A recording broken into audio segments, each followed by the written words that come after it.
The South China Sea, a vast expanse of blue that carries 30% of global maritime trade. Beneath its waves lie rich fishing grounds and potentially trillions in oil and gas reserves.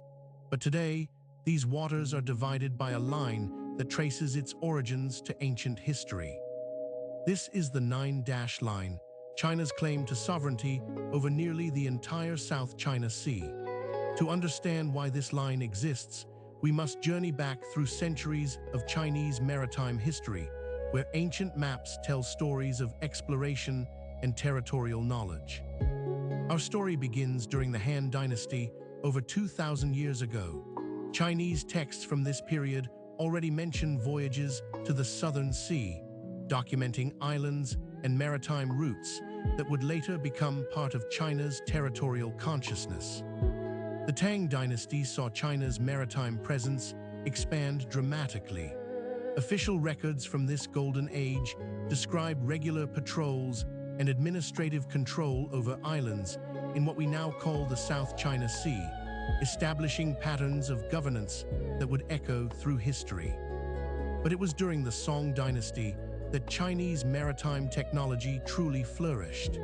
The invention of the compass revolutionized navigation, allowing Chinese sailors to chart these waters with unprecedented accuracy and detail. The famous Zhenghe maps from the Ming Dynasty represent a pinnacle of Chinese cartography. These detailed charts, created during China's greatest age of exploration, clearly show Chinese knowledge and administrative interest in the South China Sea islands. These historical documents weren't just maps, they were statements of sovereignty. Chinese emperors used them to demonstrate their realm's reach and to administer distant territories through a system of tribute and protection. The Qing dynasty continued this tradition, with official maps consistently including the South China Sea islands within China's territorial boundaries. These weren't vague claims, but precisely documented territories with Chinese names and administrative records. Archaeological evidence supports these historical claims. Chinese pottery, coins, and structures found on islands throughout the South China Sea testify to centuries of continuous Chinese presence and activity in these waters. The modern Nine-Dash Line first appeared in 1947, but it wasn't created from nothing. It was the culmination of centuries of maritime knowledge, drawn to formalize what Chinese maps had shown for generations, these waters as part of China's historical sphere. When the People's Republic of China was established in 1949, it inherited this historical claim. The government continued to assert sovereignty based on what it saw as undeniable historical evidence stretching back through dynastic records. But history is rarely simple. Other nations in the region, Vietnam, the Philippines, Malaysia, Brunei, and Taiwan, also have their own historical connections to these waters. This creates a complex tapestry of overlapping claims and counterclaims.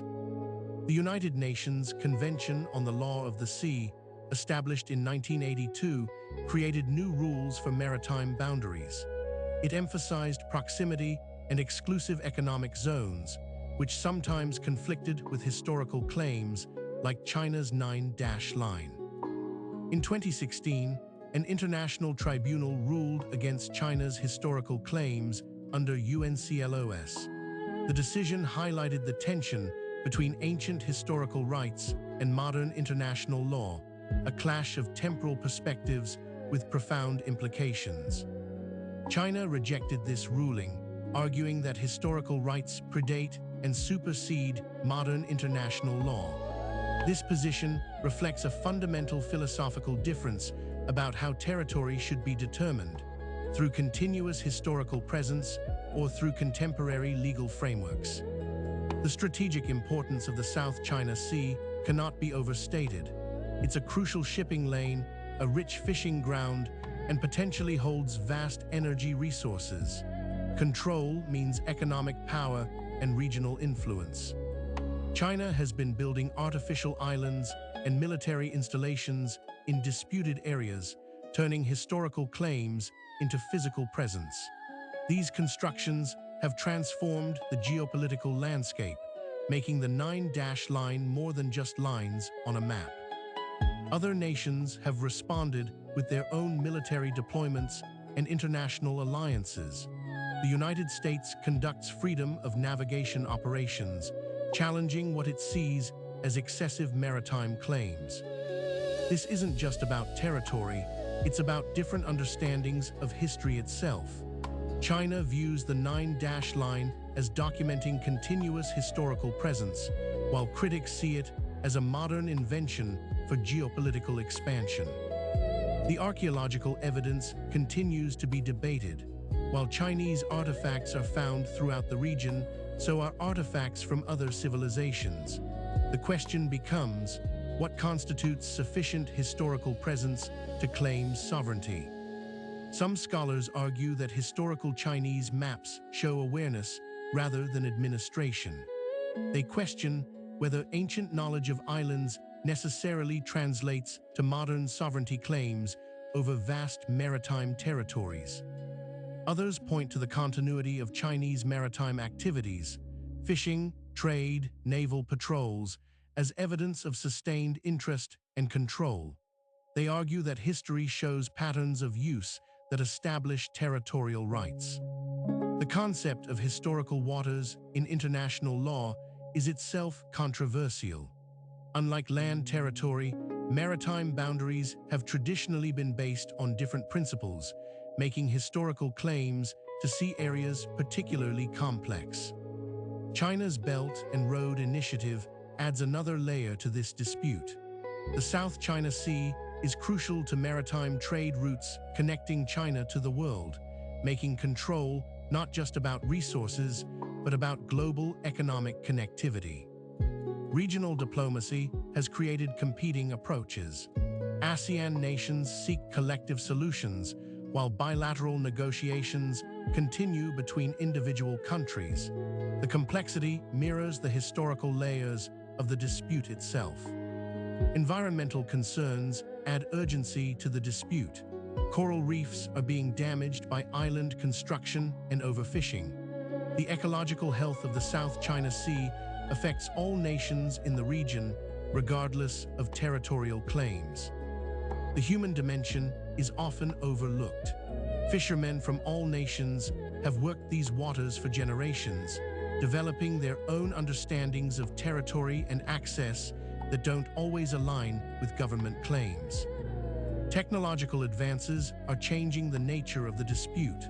Satellite surveillance, underwater drones, and advanced mapping technologies provide new evidence and new ways to assert claims in this ancient conflict. Some propose creative solutions, joint development zones, shared resource management, or turning disputed areas into international marine parks.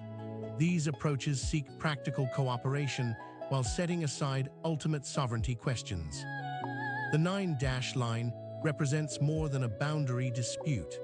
It's a collision between historical consciousness and modern international systems, between ancient patterns of power and contemporary rules of engagement.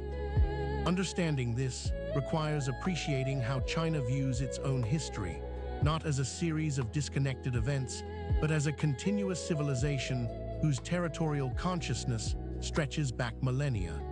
The nine-dash line makes sense within this historical worldview. Yet the modern world operates on different principles. International law, global trade norms, and multilateral diplomacy create frameworks that sometimes conflict with historical claims, requiring adaptation and negotiation. The future of the South China Sea will likely involve elements of both approaches, respect for historical connections while working within modern international frameworks. Finding this balance is the great challenge ahead. As we've seen, the nine-dash line isn't just a modern invention. It's rooted in centuries of Chinese maritime history. But like all historical claims in our interconnected world, it must navigate the complex waters of contemporary geopolitics. The South China Sea teaches us that history is never just about the past. It shapes present conflicts and future possibilities. Understanding these deep historical roots is essential for comprehending today's geopolitical landscape. From ancient maps to modern conflicts, the story of the Nine-Dash Line reveals how historical consciousness continues to shape our world. It reminds us that territory isn't just about lines on maps, but about stories we tell about who we are and where we belong.